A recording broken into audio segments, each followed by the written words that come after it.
हमारे प्रिय आत्मन, ओम स्वस्ति अस्तु। हमने बहुत सारे अंकों में दीप पर्व के बारे में आपसे बात की है, दीपावली के बारे में बात की है। और कोई भी उत्सव हो, कोई भी फेस्टिवल हो, कोई भी त्यौहार हो, उसकी सार्थकता तब है जब वो आपके जीवन में सुख को बढ़ाता हो, आपके जीवन में आनंद को बढ़ाता हो, आपके जीवन में उत्सव धर्मिता को बढ़ाता हो, आपके जीवन में सुख से भरी हुई सभी स्मृतियों को और सुख से भरी हुई सभी चीज़ों को बढ़ाता हो, तो वो त्यौहार है, तो वो उत्सव है। और अगर उसकी वजह से कहीं ना कहीं कोई अपशकुन जैसा हो जाए, कोई ऐसी सूचना, कोई ऐसी घटना, कोई ऐसी बात हो जाए जिससे मन में मालिन्य पैदा हो, कुछ ऐसी बात आपके जीवन में घट जाए जिसको लेकर के आप बहुत लंबे समय तक पश्चाताप करते रहें, पछताते रहें, तो कहीं ना कहीं ऐसा फिर हम समझते हैं कि हमसे कोई चूक हुई है या हमसे कोई कहीं गलती हो गई है। तो उसका हमें ध्यान रखना चाहिए। अभी तक बहुत सारे अंकों में हमने ये कहा, ये बताया आपसे कि आप ये करें, ये करें, ये करें, ये करें, ये करें। इस अंक में मैं आपसे कहना चाहता हूँ कि आप दीपावली पर क्या ना करें, क्या ना करें, क्या नहीं करें। ये अगर आप ध्यान रखेंगे तो बहुत इस समाज की पूरी व्यवस्था को आप मदद देंगे, समाज की पूरी संरचना में आप मदद देंगे, आप पर्यावरण की व्यवस्था को बनाए रखने में मदद देंगे, अपने जीवन को स्वस्थ और सुखी बनाए रखने में भी मदद देंगे। तो कुछ बिंदु हैं, कुछ बातें हैं जो आपसे मुझे लगा कि आपसे साझा किया जाए। और आप में से बहुत सारे लोग हैं जिन्होंने पुराने अंकों में से कुछ चीज़ों को आत्मसात किया है, तो बहुत प्रसन्नता होती है कि आपको वो बात अच्छी लगती हैं। तो हमें लगता है कि हमारा जो परिश्रम है वो सार्थक हो रहा है और आप तक हमारा संदेश सही अर्थों में, सही मायनों में आप तक संप्रेषित हो रहा है। तो आपने क्या करना है, एक तो सबसे पहले ये करना चाहिए कि आप किसी भी तरह की आतिशबाजी से दूर रहें। जो पटाखे हैं, जितने भी क्रैकर्स, जो भी पटाखे, धमाके वाली चीज़ें हैं, धुआं छोड़ने वाली चीज़ें हैं, बारूद और दुर्गंध देने वाली चीज़ें हैं, उनको अपने जीवन से त्यागें। इस दीपावली पर बिल्कुल भी उनको ना चलाएं और किसी भी दीपावली पर ना चलाएं। ये एक्चुअली क्या है, हमारे यहाँ आप 11वीं शताब्दी से पहले अगर देखेंगे तो किसी भी हमारे ऐतिहासिक तथ्यों में बारूद के चलाने की प्रसंग नहीं मिलते हैं। हमारे किसी भी ऐतिहासिक तथ्य में बारूद के प्रयोग का कोई भी तथ्य हमें नहीं मिलता है। देखिए क्या हुआ, हम बारूद आया अफगान से और मिडिल ईस्ट से, जो ये मिडिल ईस्ट के देश हैं, वहाँ से बारूद आया। और सबसे पहले इसमें ये बाबर और ये जो आक्रांता आए, इन लोगों ने बारूद से भरी हुई तोपों का प्रयोग किया। और अलाउद्दीन खिलजी और ये ऐसे लोगों ने बारूद का प्रयोग किया जो विध्वंस करने के लिए था। बारूद हमारे यहाँ बहुत सारे योद्धा, बहुत सारे लोग बारूद के बारे में, बारूद को बनाने की विधि को उस समय उतना उचित नहीं जानते थे, तो उस वजह से वो पराजय का भी कारण बना। तो लोग ये देखते ही रह गए कि कैसे बारूद से सुलगता हुआ एक बड़ा गोला तोप के मुंह से निकल करके पूरे के पूरे बड़े बड़े महलों को ध्वस्त कर देता है। तो बहुत लंबे समय तक इस पर ही सोच चलता रहा कि क्या चीज़ है और ये कैसे हमें खराब कर रही है। तो बारूद फिर धीरे धीरे क्या हुआ, जो हमारे तीज त्यौहार थे, जो हमारे पर्व थे, हमारे पर्वों में ये धमाके, पटाखे, इस सब का कहीं कोई उल्लेख नहीं मिलता है और ना ये कभी करने चाहिए। हमारे यहाँ सुगंधि का वर्णन मिलता है। तो कहते हैं त्र्यंबकम यजामहे सुगंधिम पुष्टि वर्धनम उर्वा रुक्मिबंधनान मृत्यु मोक्षयमामृतात्। जिन लोगों को इस संसार के भवसागर से बिना किसी कष्ट के, बिना किसी परेशानी के, बिना किसी भी तरह की बाधा और बिना किसी भी तरह के व्यवधान के अपने जीवन के लक्ष्यों को पूर्ण करते हुए परमात्मा को उपलब्ध होना है, वो ऐसे हो जाते हैं कि सुगंधि पुष्टिवर्धन। तो ये हम परमात्मा का स्वरूप होते हैं। और जितनी सुगंधियाँ हैं, जो नेचुरल सुगंध हैं, वो हमें ईश्वरीय तत्वों की तरफ प्रेरित करती हैं, ईश्वरीय तत्वों से जोड़ती हैं। तभी तो भगवान शिव का जो सबसे अच्छा अभिषेक माना गया है वो इत्र से माना गया है। इत्र जो प्योर है, जो सुगंध है, जो चंदन की सुगंध है, चंदन का लेपन है, जो इस तरह की जो सुगंधें हैं वो इन चीज़ों को बढ़ाती हैं। तो सुगंधित द्रव्यों के प्रयोग के उल्लेख मिलते हैं। हमारे यहाँ बहुत सारी ऐसी चीज़ें मिलती हैं, जितना भी हम हवन और अग्निहोत्र करते हैं, जो यज्ञ आदि करते हैं, उसमें जितनी जड़ी बूटियों को हम अग्निहोत्र में प्रयुक्त करते हैं, प्रयोग में लाते हैं, वो सभी आरोग्य को बढ़ाने वाली हैं, बीमारियों से दूर रखने वाली हैं, हमारे स्वास्थ्य को सुरक्षित रखने वाली हैं, हमारे जीवन को अच्छा और बेहतर करने वाली हैं। और उनमें आयुर्वेदिक जड़ी बूटियों के बहुत ही विस्तीर्ण और बहुत ही उपयोगी वर्णन हमें प्राप्त होते हैं, अगर हम उसको गौर से देखें और समझें।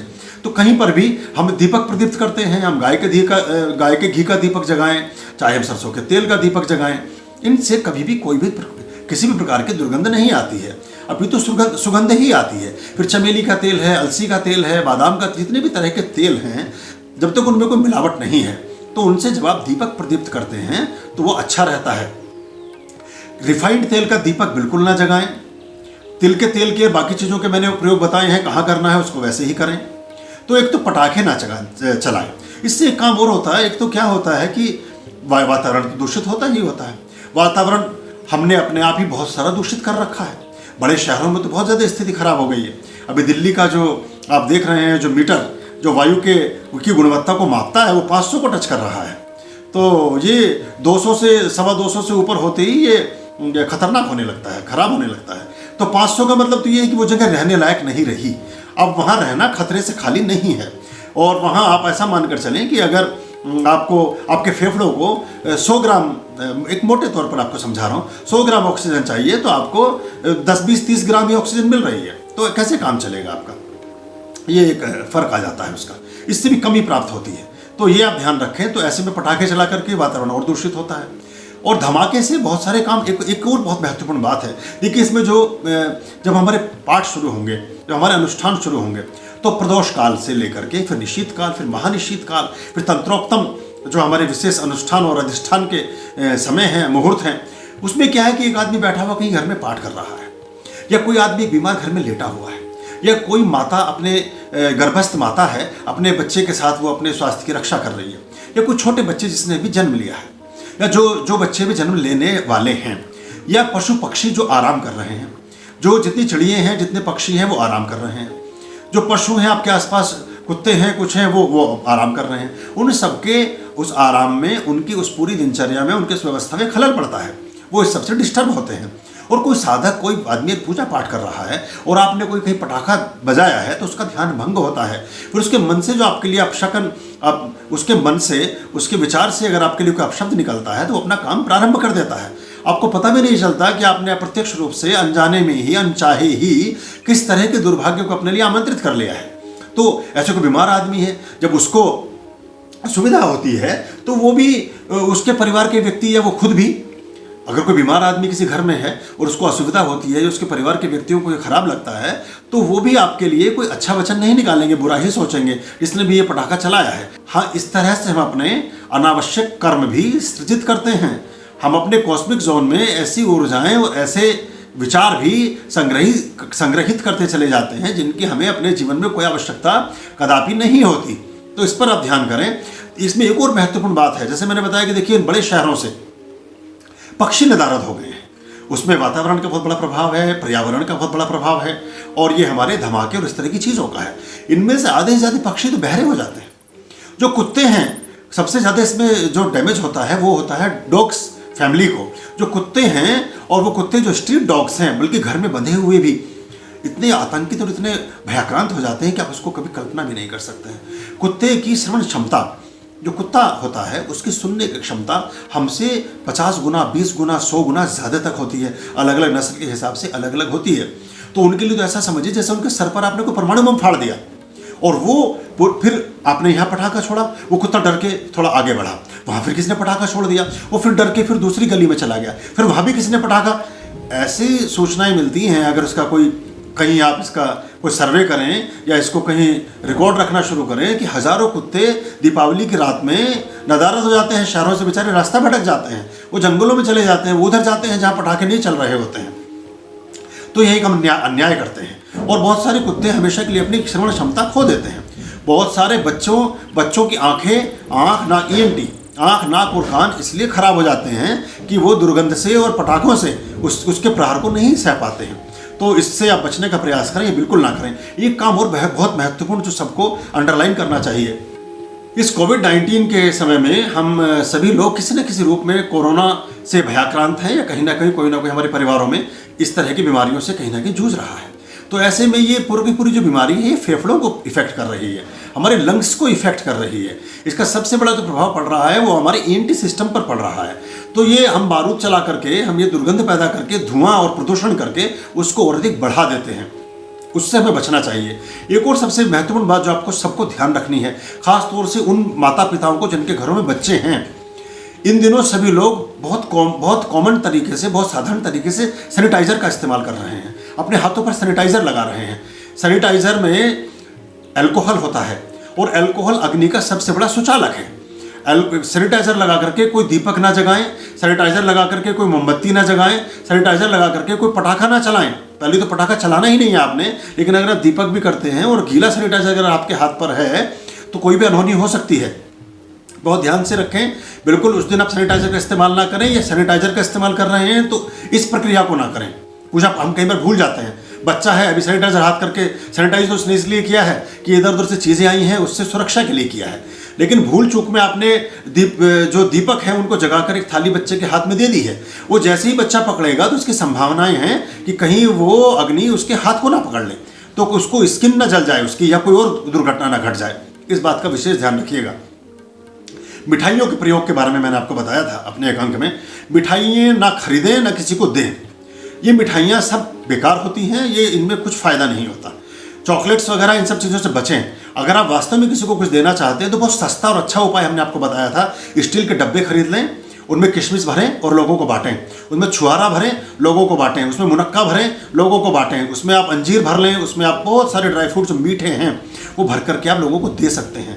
और अगर आपको लगता है कि आपको ये कम पड़ रहा है, छोटा कम गिफ्ट लग रहा है, तो आप 4 डब्बे ले लें, उनमें 4 अलग अलग चीज़ें लगाएं।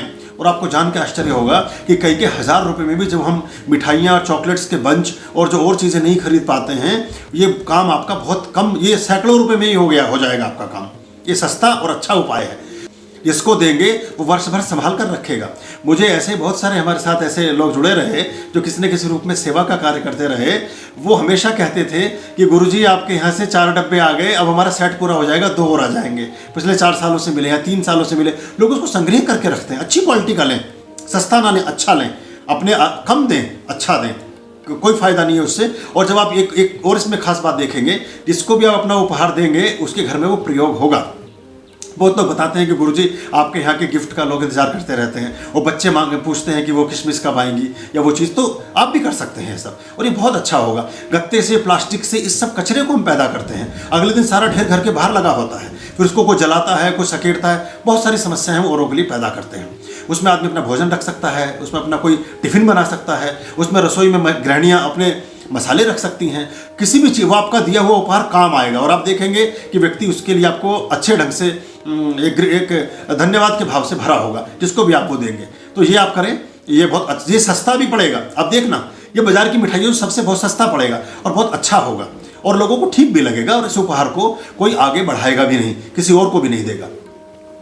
तली हुई गरिष्ठ चीज़ों से बचें, ऐसी चीज़ों से बचें। देखिए, तली हुई चीज़ें आप ऐसे वातावरण में खा सकते हैं जो वातावरण आपको सूट करता हो, जो वातावरण आपको ठीक रखता हो।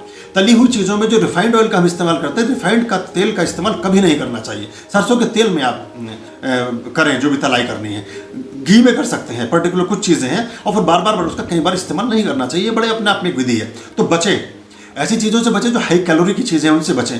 फ्रूट्स के लिए हमने बोला था फ्रूट्स बांटें, फ्रूट्स खाएं, अच्छा रहता है। नमकीन देने से बचें। एक नए कल्चर शुरू हुआ है अभी कि उसमें 3, 4, 5 चीज़ें होती हैं, उनमें 2-3 नमकीनें भी होती हैं। नमक का दान दीपावली पर नहीं किया जाता, क्योंकि ये कार्तिक पक्ष की अमावस्या होती है। त्रयोदशी, चतुर्दशी और अमावस्या, और उसके बाद प्रथम जो पर्व आता है वो आता है गोवर्धन, और द्वितीय पर्व आता है भैया दूज। इन 5 पर्वों में नमक का निषेध होता है, और नमक हम बांट रहे हैं लोगों को, तो कटुता पैदा होती है, फिर हमारे रिश्ते खराब हो जाते हैं, फिर वो संबंध खत्म हो जाते हैं। तो ये हमें ध्यान रखना चाहिए। नमकीन चीज़ों का प्रयोग ना करें, नमकीन चीज़ें बांटें नहीं। आपके घर में कोई गेस्ट है, उनको बनाकर खिला सकते हैं, उसमें कोई दोष नहीं है, लेकिन उपहार में ना दें, ये ख्याल रखें। और मीठी चीज़ों का, मीठे सामानों का प्रयोग कर लें। कम कैलोरी की चीज़ों का इस्तेमाल करें, क्योंकि इन दिनों इम्यून का भी एक संकट आया हुआ है सबके पास। गुड़ का इस्तेमाल करें, गुड़ खाएं, गुड़ बांटें। गुड़ बहुत अच्छी चीज़ है। बिना मसाले का गुड़ ले लें, थोड़ा काले से रंग का होता है, देखने में अच्छा नहीं लगेगा, पर लाभदायक वही होता है। गुड़ ले लें, शक्कर ले लें, शहद दे सकते हैं। शहद 1 किलो शहद ले लीजिए, उसको दीजिए अच्छे से रैप करके लोगों को। कांच के मर्तबान में हो तो अच्छा रहता है, प्लास्टिक वाला ना लें। तो ऐसी चीज़ों का इस्तेमाल अपने जीवन में बढ़ाएं जो लोगों के लिए लाभकारी हो, और वो अच्छा बढ़िया रहेगा, लोग उसको इस्तेमाल करेंगे। अपने घर में ही आंवले की कैंडीज़ बना लें, ड्राई आंवले की कैंडीज़ बना लें, उनको पांग लें, फिर शक्कर में या बूरे में या शहद में या मीठी जो चीज़ है खांड में। खांड, बूरा, शक्कर, शहद और गुड़ आप कितना भी खाएं कभी आपको नुकसान नहीं देगा। इन्हें खाने से कभी शुगर भी नहीं होगा। जो हम वाइट चीनी का इस्तेमाल करते हैं, वाइट शुगर का, उससे बचें। वो ठीक नहीं है आपके लिए, वो नुकसान करता है, वो आपके स्वास्थ्य के लिए हानिकारक है, उससे बचें। और ऐसे नमक से भी बचें।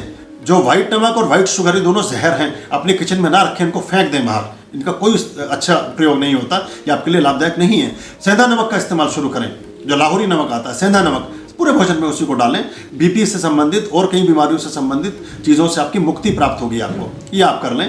और ऐसी चीज़ें खाएं जो जल्दी पच सकती हों, उनका ध्यान रखें। शराब वगैरह का सेवन बिल्कुल ना करें, किसी प्रकार का धूम्रपान ना करें, कोई मांसाहार ना करें, किसी प्रकार अंडा वगैरह ऐसी चीज़ें इन पंचपर्वों में बिल्कुल निषिद्ध होती हैं, कभी भी इसका इस्तेमाल ना करें। जो करते रहें वो भी बचें। आप देखेंगे आपके घर में एक शुभता का, एक शुचिता का, एक अच्छाई का एक माहौल क्रिएट होने लगा है, एक अच्छापन आपके घर में कहीं उदित हो रहा है और आपको सुख में और सुंदर प्रतीत हो रहा है। जो भी चीज़ आप कर रहे हैं उसमें आपको आनंद आ रहा है, ये कर लें।